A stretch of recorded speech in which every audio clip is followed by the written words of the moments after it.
flash your light on it? It's recording. I always do that in videos. I'm sat there going, does it have a red light on it? We just went past the Montpellier's Arc de Triomphe and up to the promenade, where me and Helen were talking to someone. And well, we were praying first, and then we saw him walking past with the guitar, and we thought, and Helen just sort of said, "Oh look, he's got a guitar," and I was like, "Oh yeah, look, obviously he's got a guitar," and it didn't really mean anything. So then we carried on walking, and we thought we saw on the back of it that it had an English word, original, on it, and I said, "Is that the same in French as in English?" And she said, "Yeah, so it could be either. He could be English, he could be French." So I thought, "Oh, he could be English. That's good. I don't know much French. Can talk to him." And then so we followed him, and we thought, well, we're not going to chase after this bloke. He was quite far ahead of us. So we were waiting, and we thought if he sits down, we'll talk to him. And then Helen said, "Oh, please Lord, make him sit down," and he sat down. So we carried on up and went over and spoke to him, and Helen was talking to him in French, and then we asked if he spoke any English, and he said yes, he's from Cornwall in England. So he did, and he was here because he split up with his girlfriend in the Alps, and he's got he was trying to get a train to Portugal, only could get as far as Montpellier, and then he was going to stay here overnight. Has now stayed here for a week, and could possibly stay here for up to 6 months or something, he was telling us. But we managed to share bits of our testimonies about where we come from and sort of what God's done for us, and how amazing it is to be here when we wouldn't imagine being here 2 or 3 years ago. And then we prayed for him about his journey and where he's going, and it was just really great. He didn't take any information about the church because he wasn't interested, but it's just another seed planted for God's kingdom. Amen. Amen. Yeah, it's cool. Okay, yeah. Well, basically, it was right at the end of the day. I was with Hannah and Harry, and we sort of sat down. And at this point, I was feeling a bit like I was really tired. I was really hot. I was like, I had a really good morning. I was like, that's fine for me. That's enough. Like, I can go home now. And then Jess and Kenza came over after they just like had their amazing encounter with the people selling coloured boxes, and they were like buzzing, and I was just like, this energy was just sort of like a bit too. I don't know. I was just sat there like, oh my life, like, I'm so tired. How are they this bouncy?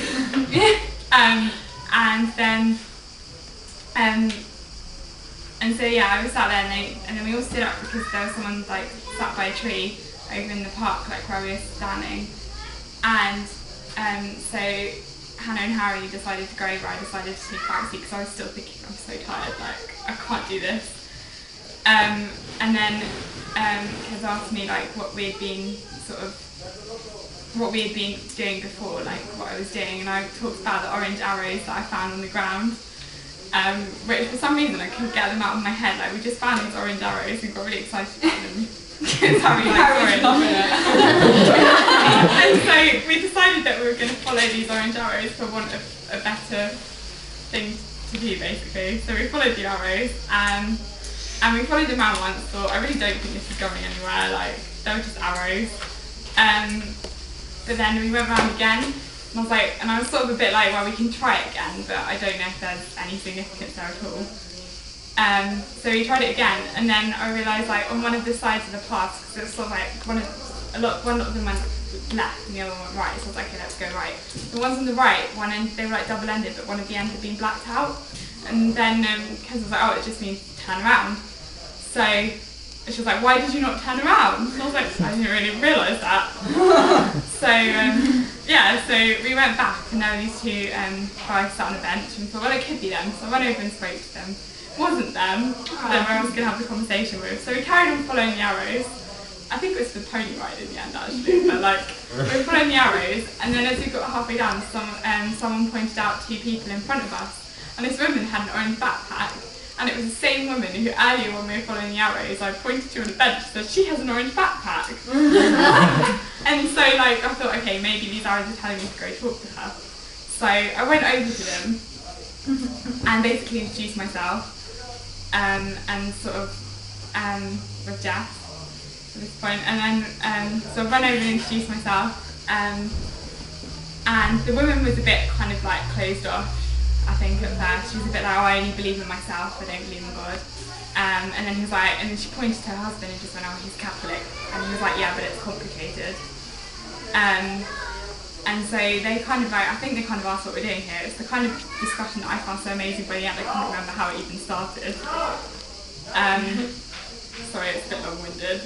And then we started talking, and the guy, so I explained what I believed, and the guy was really receptive, and he just like carried on talking, and he said that he didn't like other religions, and he went through a whole list of them, and he said he liked that they had a spirituality, he thought that was existing, but he didn't like the things that I guess the history, the one that was better word, like that was his main objection to Catholicism and like the history of the church. And I said, so I found this quite like, what a coincidence, because before I became Christian I still struggle with it, like his doubts that he was listing and talking about were exactly the same doubts that I have, almost like word for word, and the same things that I really struggled with.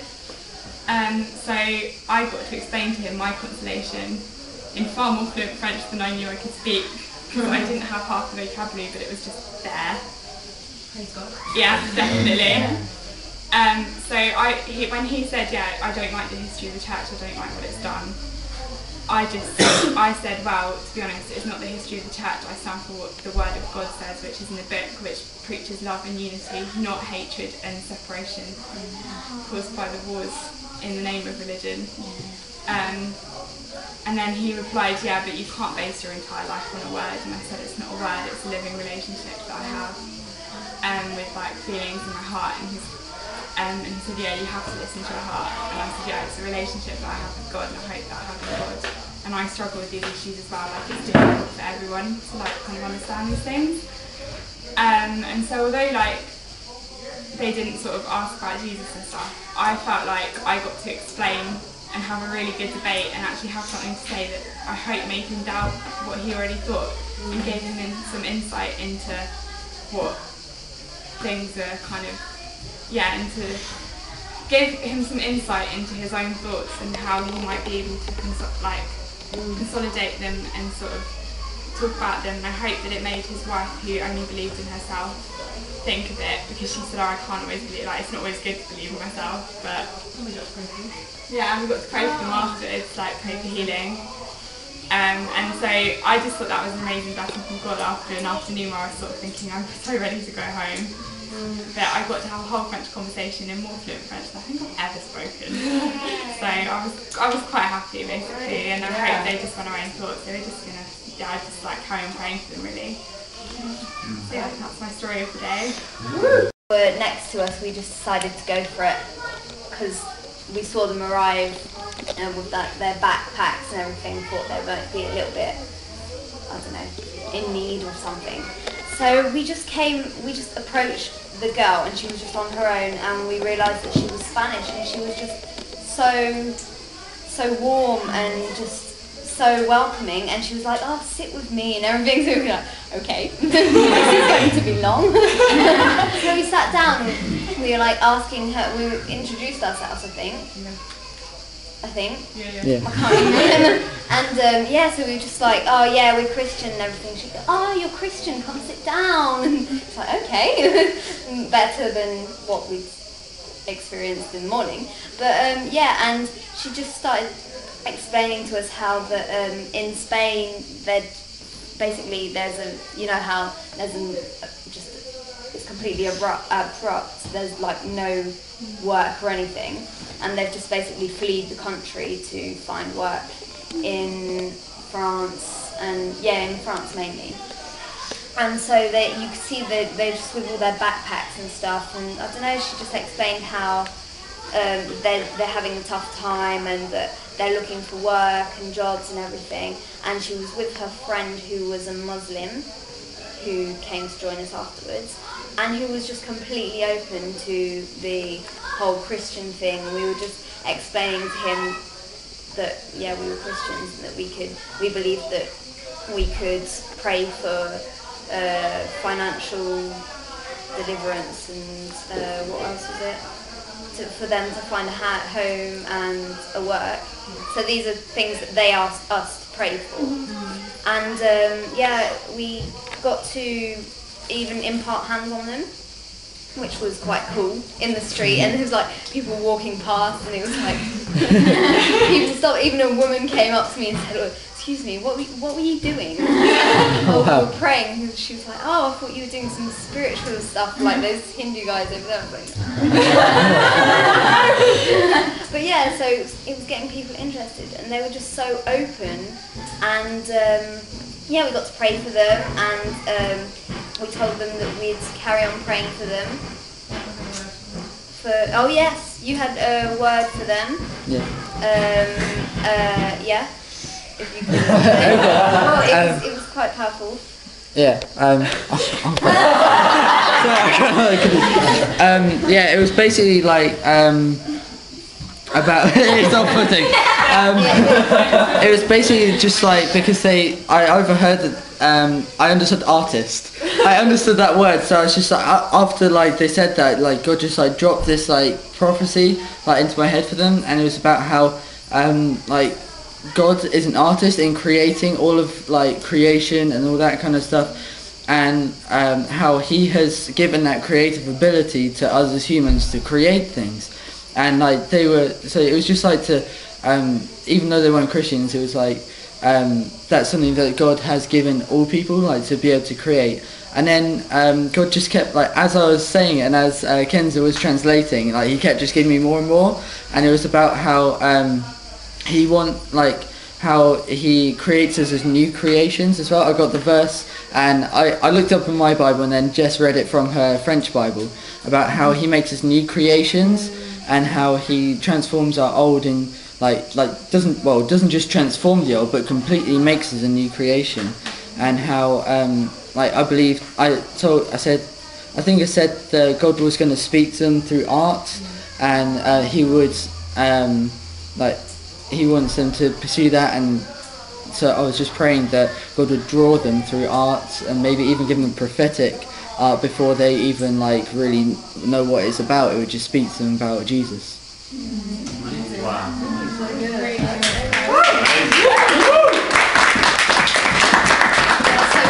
Numbers, and there's going to be some sort of follow-up. Don't know what we're going to do yet, but they wouldn't let us buy them any food. They were just too shy about that. So we took their numbers and we gave them the little leaflet for the church. I don't know whose contact was it. It's separate church contacts. We've got a phone in our house, an old mobile, which just serves as sort of church number. Okay, awesome. Well, we told them they could come around and stuff, and so yeah, we're gonna ring them up and have some follow-up after that. New people who can speak Spanish now. Well, then, yeah. Yeah, awesome. Really. We spent about half an hour, 40 minutes with them, and it did not feel that long. It was just amazing. It was amazing. It was just like we were sitting with our friends, and we were just sitting down. We were, and they offered us food and drink, and the guy brought over a carton of orange juice, and they offered to share it with us. And they gave us little presents of the boxes that they were selling, and they refused to take money for them. They were just like, we just really want you to have these as presents, as gifts. Yeah. They were just so touched. They were so touched by it. I was really touched by it. It just felt we'd been sitting there with friends for half an hour. I don't know if you guys noticed, but also as we were praying for them, loads more people came to look at their boxes. Oh yeah. Which is just like, well, that's an answer, kind of like right there. Like, they need the money, so they need interest. So. Wow. Yeah, it was amazing. Yeah. There's a woman up there somewhere she's doing little drawings and stuff. She's got a sign saying peace, paix, and salutation on it. I don't know if any of you have seen her. No? You saw her? It's a bit of a hippie. Bit of a hippie, sort of living on the money she can get and stuff.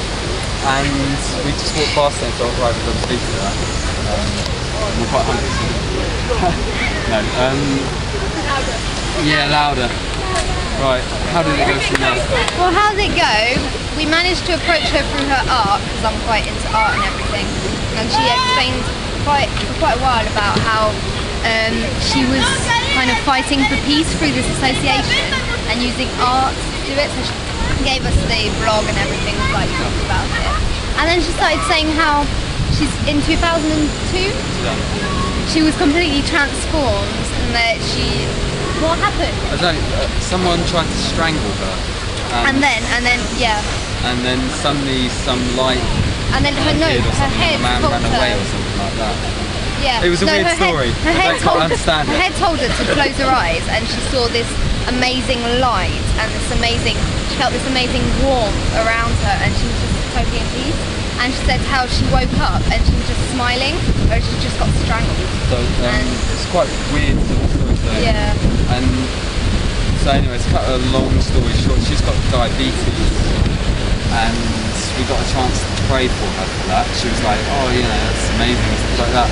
And when she came to pray for her, she suddenly had this funny feeling in her head, like something going through her head or something, leaving or something like that. And she was like, you know, if I'm healed, oh wow, this could be amazing. This is going to be a miracle. Like I'll proclaim it in the newspaper and everything. She's like, wow, okay.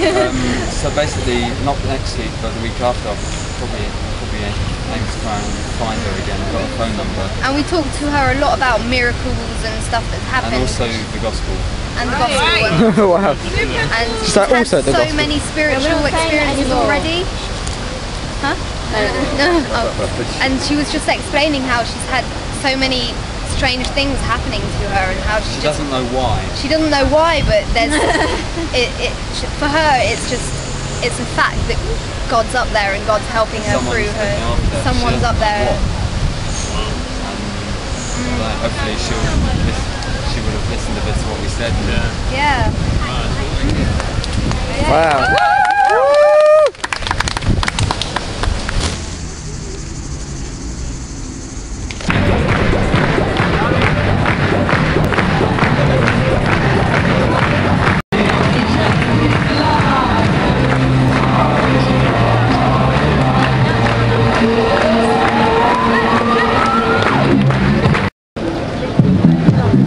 Yep, a leaflet has been given.